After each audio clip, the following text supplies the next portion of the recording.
ખેડૂત મિત્રો આ જીરું જુઓ, પોરનો આપણે અનુભવ છે. આ જ રીતે આ જ ખેતરમાં આ નાનું પડું છે, મેન પડાથી અલગ છે, એટલે આમાં બીજું કંઈ વાવેતર નથી કરતા. અને જુઓ ચોમાસે જે મોલ તૈયાર કરી અને સીધું જીરું વાવી દીધું હતું.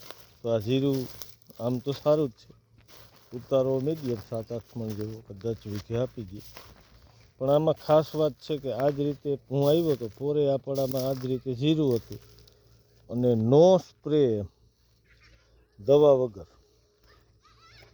કાંઈ મહેનત વગર આ જીરું છે. અવળી જાકર આવી, આમાં જુઓ ચરમી કાંઈ ન થઈ, બીજો માળે તૈયાર થઈ ગયો, અને હાઈટે છે ઝાડની.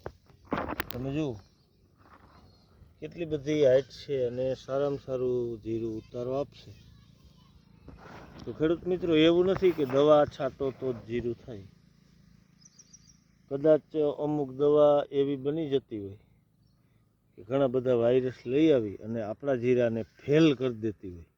તો જુઓ એક પણ સ્પ્રે આપ્યા વગર આ જીરું અદ્ભુત અત્યારે પાક પડી રહ્યો છે. અને અત્યારે બીજા જીરામાં જોરદાર ચરબીનો અટેક આવવાથી જીરા ફેલ થઈ ગયા છે. ત્યારે ખેડૂત લગી આવા મેસેજ પણ પુગાડવા પડે. આમ તો નાનું છે, અડધા વીઘા ઉપર થોડુંક ખેતર છે, પણ કાંઈ પણ નો સ્પ્રે, દવાના નામે એક પણ સ્પ્રે નથી કર્યો તોય જીરું થાય.